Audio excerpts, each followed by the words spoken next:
Hi అండి అందరికీ. నేను బంగారుపేట జంక్షన్లో ట్రైన్ దిగామని చెప్పాను కదా, అక్కడ నుంచి 20 మినిట్స్ జర్నీ ఉంటుంది. బస్సులో వెళ్ళాం మేము. అలా రోడ్ నుంచి టెంపుల్కి వెళ్ళడానికి కొంచెం దూరం నడవాలి. మేము అలా నడుచుకుంటూ వెళ్ళిన తర్వాత ఒక పువ్వుల కొట్టు అనేది కనిపించింది. అక్కడ పువ్వుల దండ కొబ్బరికాయ అయితే తీసుకొని ఇంకా అదిగోండి ఎంట్రన్స్ కనిపిస్తుందా లింగాకారం, అదే ఆ లోపలికి వెళ్ళాలి మనం. చుట్టూ అయితే చాలా ఓపెన్ ప్లేస్ అయితే ఉంది. కార్లని బైక్స్ అని అన్నీ పెట్టుకోవడానికి చాలా పెద్ద ప్లేస్ అయితే ఉంది ఓపెన్లో.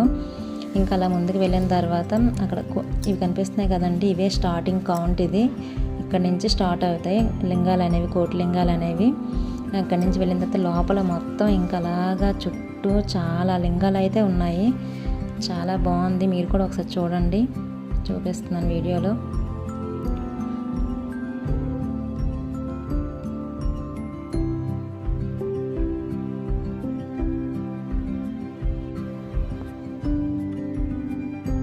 అలా నడుచుకుంటూ వెళ్తున్నాం కదా, అక్కడ పెద్ద గుడి అయితే ఉంది. దానిలో బ్రహ్మ విష్ణు మహేశ్వర విగ్రహాలు అయితే పెట్టారు అక్కడ. ఇదిగోండి అదే గుడి కనిపిస్తుంది కదా. నెక్స్ట్ వీడియోతో మళ్ళీ వస్తా. బాయ్. ప్లీజ్